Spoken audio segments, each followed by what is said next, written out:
We're okay. Here we're. Whoa. Okay.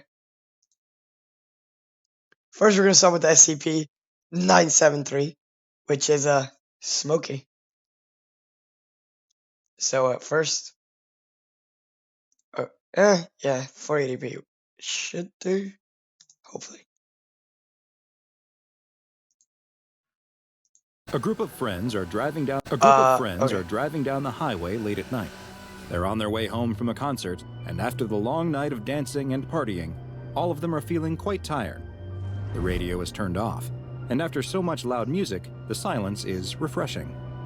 No one is talking at all, and in fact, the driver notices that both his girlfriend sitting next to him, as well as his friend in the back seat, have fallen asleep. The driver tries to make sure that he doesn't do the same as the car moves down the long stretch of straight, empty highway.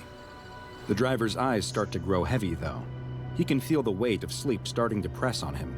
He turns the radio on at a low volume, but that only staves off the drowsiness for a moment. He can't fight the approach of sleep any longer, and his eyes start to close. As he drifts off to sleep, his foot presses down slightly more on the accelerator. The driver's head slumps to the side as the car gains speed and begins to pull to the right of where it crosses the white line, marking the edge of the highway. The tires dip off the road into the dirt, and the sudden change causes the driver to jerk back awake. He quickly swerves the car back onto the road. The sudden jolt causes both the passengers to wake up. Is everything okay? The driver tells them that he just swerved to avoid an animal in the road.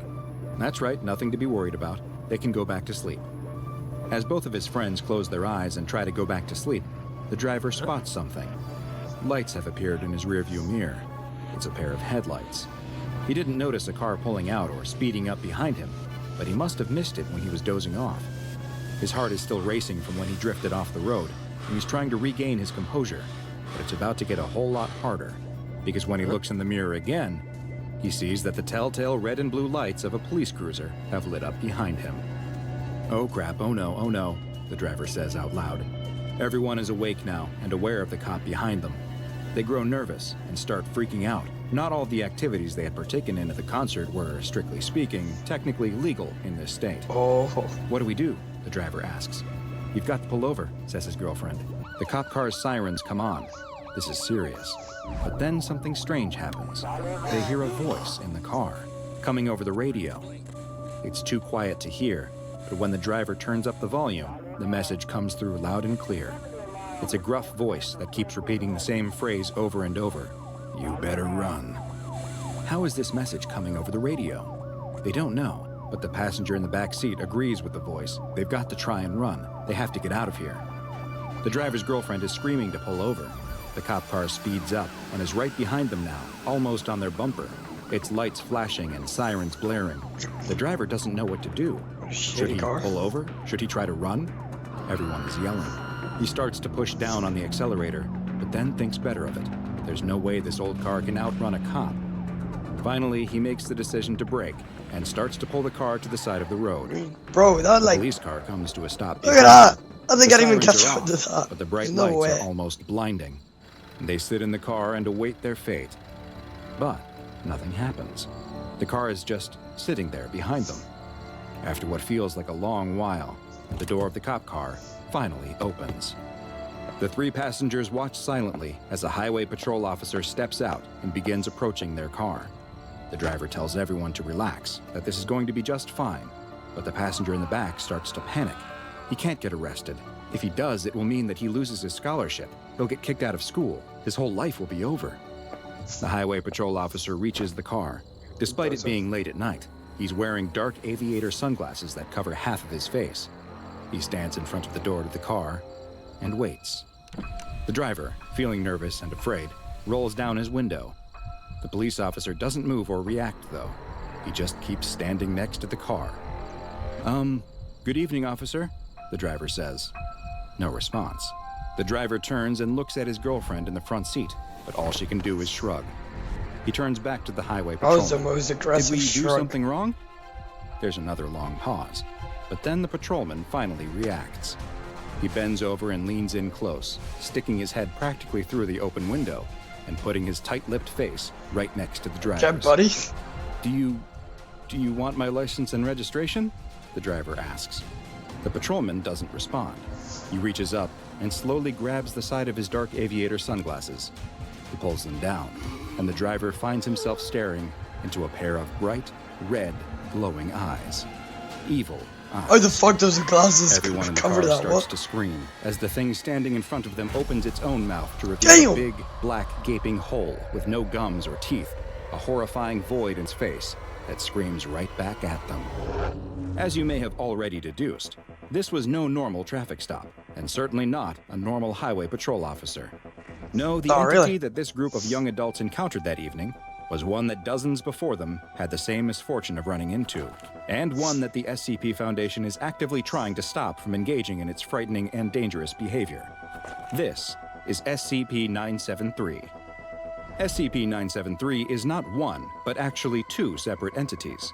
The first, designated SCP-973-1, is a police cruiser that appears to be a model similar to those used by actual state troopers during the early 1970s, and its condition is much like you would expect for a well-used, nearly 50-year-old vehicle, with much of it being in an advanced state of disrepair.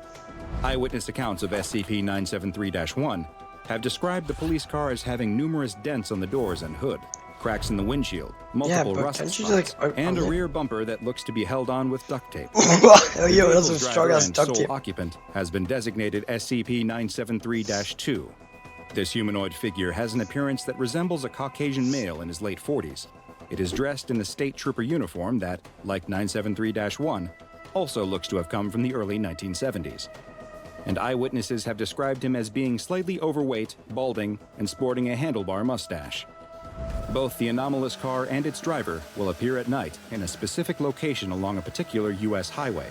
It is unknown exactly what will cause SCP-973 to show up on this road, but Foundation researchers have hypothesized that its manifestation may be triggered when a vehicle accelerates over a certain speed. You may think you're safe, then, if you stay below a certain speed, but unfortunately, you'd be wrong.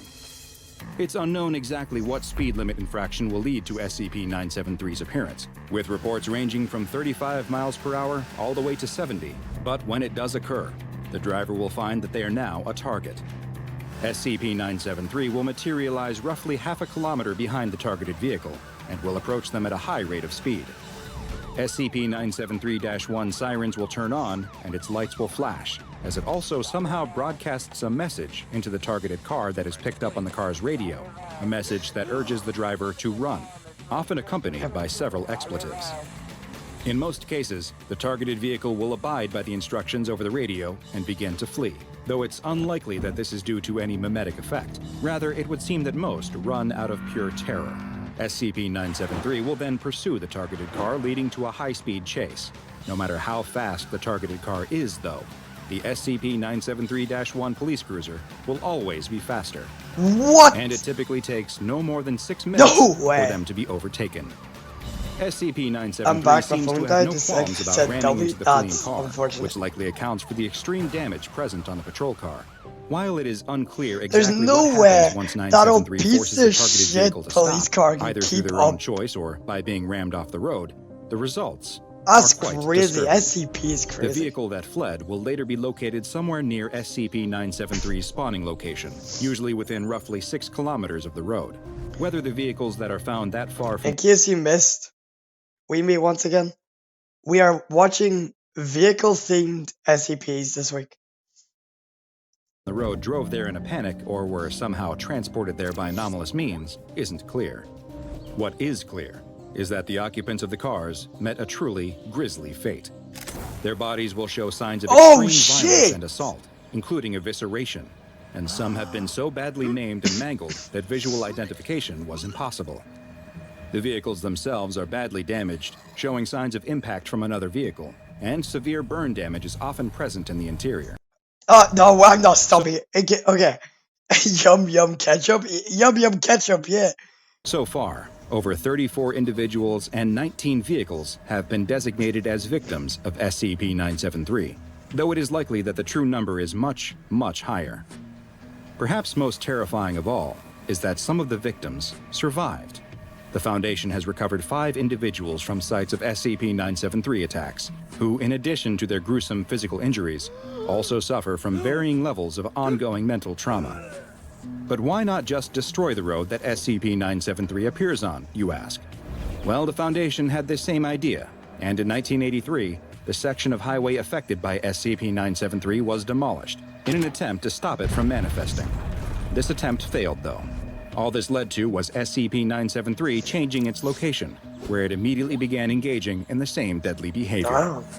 Numerous attempts have also been made to try and capture both 973-1 and -2. In one such event, several teams of SCP Foundation containment specialists were dispatched to its section of highway with the mission to subdue and contain the anomaly. After multiple attempts to get SCP-973 to appear by driving down the highway at various speeds, a car carrying several agents was finally successful, and they spotted the flashing red and blue lights of 973-1 behind them, as the message telling them to run began playing over the radio. I think, with no I don't further know, warnings, the the anomalous SCP police car spawns closed in, in on so them, even faster than the he can agents just, were if expecting, he spawns in on and that road, I immediately think he began can just ramming spawn into in their anywhere car. else. A van filled with additional containment specialists was dispatched to the area to help, and when they reached the area that the GPS tracker on the pursued car led them to, they found that they were too late. SCP-973 had pushed the agent's car far off the road and was ruthlessly tearing their bodies apart. The arriving containment team immediately began firing on 973 in an attempt to save their fellow Foundation agents. The team's weapons appeared to cause some injuries to 973-2, showing that it is perhaps vulnerable to lasting damage, just like the 973-1 vehicle is. In a post-mission interview, one of the agents described SCP-973's new appearance. His eyes were red, and his mouth, it was just a black hole. No teeth, no tongue, just a hole. No other reports would come from this incident, though, as this agent was the only survivor. SCP-973 killed the other 9 agents and fled the scene. While it is believed that the Foundation team was able to wound the anomalous creature, it was neither contained nor incapacitated in any real sense, and the next report of a 973 incident occurred just 9 days later. SCP-973's ability to seemingly appear at a new location and the difficulty it has shown in being contained has gotten it a well-earned Euclid classification. The roughly 60 kilometers of highway on which it is known to appear is under satellite surveillance at all times, and all traffic between 10 p.m. and 4:30 a.m. is diverted along a non-highway detour route, by force if necessary. Unfortunately for the SCP Foundation and the general highway-using populace, these security protocols have necessitated frequent updates, because while the area that SCP-973 engages in its predatory behavior on is well known, both the time of day during which it will appear and the area it seems to affect are expanding.